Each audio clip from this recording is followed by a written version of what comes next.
Good morning students. हम आज बात करेंगे रीमान इंटीग्रल, जिसके अंदर अपर इंटीग्रल और लोअर इंटीग्रल क्या होता है उसके बारे में।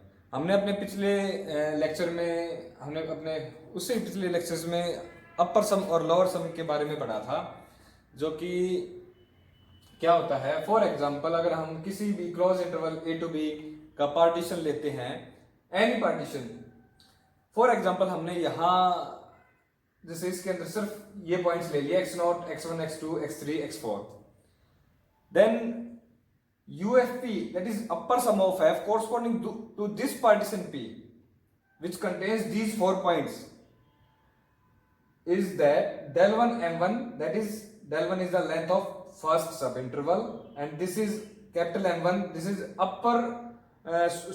supremum value of f in this subinterval.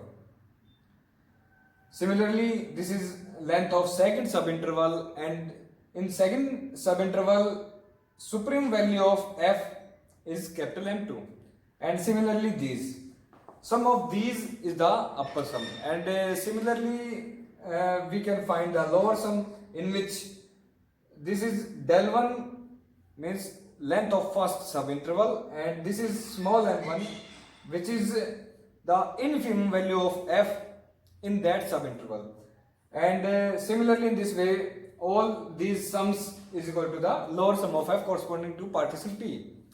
अब partition P तो यहाँ पर किसी भी एक सब इंटरवल का कितने भी पॉइंट्स लिए जा सकते हैं, इसमें इनफाइनाइटली मैनी पार्टीशन पॉसिबल। इस इंटरवल के कितने भी पार्टीशन अलग अलग पॉइंट्स के साथ हम जो कलेक्शन लेंगे, तो पार्टीशन P तो अलग अलग कितने भी हो सकते हैं। तो अब लोअर सम जो लोअर इंटीग्रल है वो क्या होगा, वो जितने भी लोअर सम्स हैं उन सब को एक सेट के अंदर अगर हम लिखें,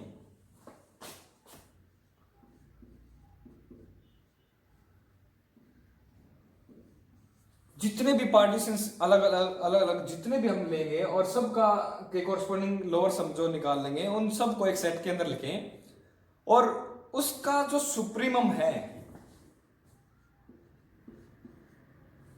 वो क्या होगा,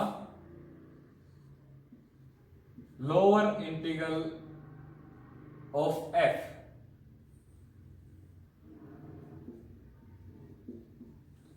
इन the interval a to b। इसके नीचे हम a के नीचे बार लगाते हैं लोअर इंटीग्रल के डिनोट करने के लिए, और अपर इंटीग्रल क्या होगा, जितने भी अपर सम्स पार्टीशन चेंज करेंगे तो अपर सम भी बदल सकता है, बिकॉज ये लेंथ भी बदलेगी, और हो सकता है ये जो हमारे पास m1, m2, m3 है ये भी बदलेंगे। तो जो अलग अलग जितने भी अपर सम्स हैं उन सब को एक सेट के अंदर लिख लीजिए, UFP, और इस सेट का इनफिमम निकाल लीजिए। ये क्या होगा, अपर इंटीग्रल ऑफ f। यहां हम b के ऊपर बार लगाएंगे in the case of upper integral. अगर ये दोनों की दोनों इक्वल आ जाएं तो फंक्शन f क्या हो जाएगा, Riemann integrable. In short we can say this is integrable over the interval close interval a to b, और इन दोनों की जो कॉमन वैल्यू है वो क्या बोली जाएगी, in that case this is a to b f dx।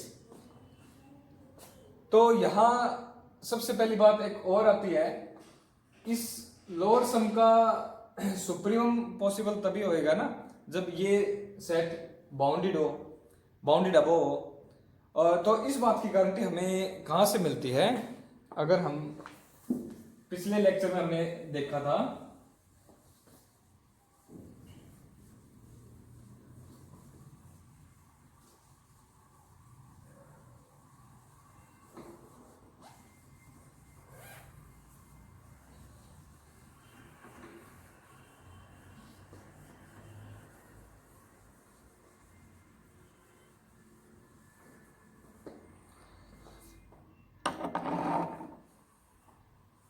यहाँ हम नेसेसरी जो कंडीशंस f के ऊपर लेके चल रहे हैं वो भी ध्यान रखना। हम लेके चल रहे हैं f is a function on closed finite closed interval a to b, image is any real number which is a bounded function.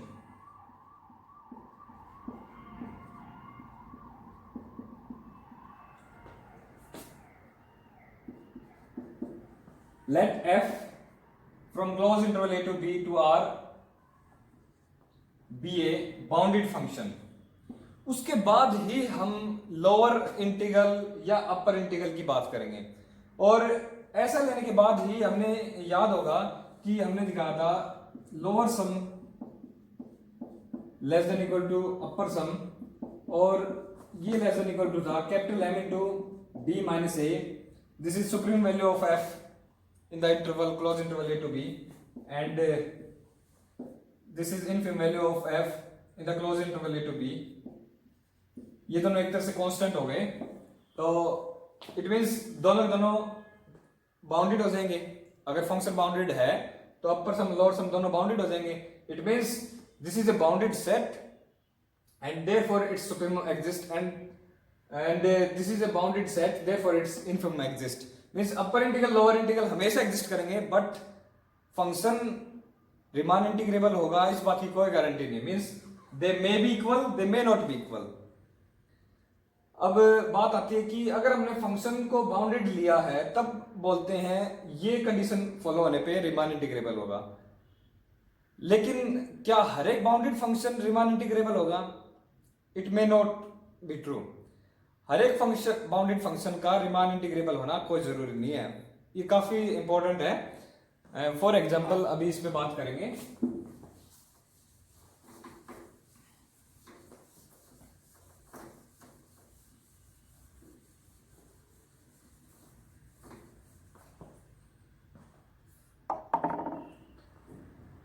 Suppose हमने एक फंक्शन कंसिडर किया f 0 to 1 to r। f is defined as fx is equal to 1 if x is rational। अगर x irrational है तो इसकी value है 0। Clearly in this interval it has only two values 0 and 1, and it is clearly bounded above as well as bounded below, therefore it is bounded function। Now we are going to show that it is not Riemann integrable। Bounded तो है लेकिन Riemann integrable नहीं है। तो इसके लिए हमें क्या दिखाना होगा कि अपर इंटीग्रल और लोअर इंटीग्रल इक्वल नहीं है। अब अपर इंटीग्रल लोअर इंटीग्रल क्या निकल के आते हैं, इसके लिए हमें क्या निकालना होगा? अपर सम और लोअर सम। तो सबसे पहले हम बात करेंगे इसके अपर सम की बात करते हैं। Let P be any partition which contains x0, x1, xr minus 1, xr, and last is the xn, that is 1 and x0 is 0।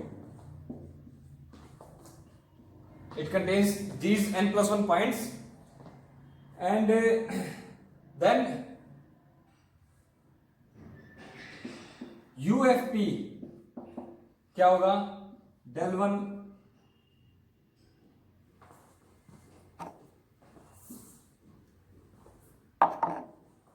Capital M1 plus del 2 capital M2 and del R capital MR। This is del n capital Mn। Capital M1 that is इस सब interval में x0 से x1 के सब interval में function f की value क्या आती है? 0 भी आएगी और 1 भी आएगी, लेकिन इनके अलावा कोई भी नहीं आएगी। मीन्स क्योंकि यहां इनके बीच में इनफाइनाइटली मैनी रैशनल्स भी हैं और इनफाइनाइटली मैनी इररेशनल्स भी हैं। तो जो हमारे पास इसके अंदर फंक्शन की मैक्सिमम वैल्यू जो सुप्रीम वैल्यू है वो क्या आती है? 1। इट मींस दिस इज 1 और कैपिटल M2 क्या हो जाएगा, that is also 1। Similarly at last तक हम जाएंगे capital Mn, that is also 1। तो हमारे पास ये एक्चुअल में किसके इक्वल हो जाएगा, del 1 plus del 2 plus del r plus last तक del n। It means length of all sub intervals, that is length of complete interval 0 to 1, और complete interval 0 to 1 की लेंथ कितनी है, 1 माइनस 0 दैट इज 1। मींस हमारे पास कोई भी partition लो UFP तो 1 ही आएगा। इट मींस इस सेट के अंदर एक ही एलिमेंट है 1, इट मींस इसका इनफिमम क्या आएगा, that is also 1। It means हमारे पास जो अपर इंटीग्रल है वो क्या आ गया, 1। अब बात करते हैं लोअर सम की, del 1 small m1, del 2 small m2, and at last we have del n small mn। हमारे पास पहले सब इंटरवल में फंक्शन की इनफिमम वैल्यू क्या होगी, जो सबसे छोटी वैल्यू है। हमें पता है पहले सब इंटरवल में फंक्शन की वैल्यू 1 भी आएगी 0 भी आएगी, लेकिन जो इसके अलावा तो कोई हो नहीं सकती, और जो इनफिमम वैल्यू होगी फंक्शन की वो क्या आ जाएगी, 0 हो जाएगी इस इंटरवल में। It means small m1 is 0, small m2 is 0, small mn is 0। It means 0 plus 0 all are 0, therefore we have 0। means for any partition P lower sum is 0। अब हमारे पास इस सेट के अंदर एक ही एलिमेंट है दैट इज 0, तो इस सेट का सुप्रीम क्या होगा, that is 0। It means upper integral is not equal to, sorry, lower integral is not equal to upper integral, therefore function is not Riemann integrable। It means a founded function may not be Riemann integrable function। आज के lecture में इतना ही, thank you.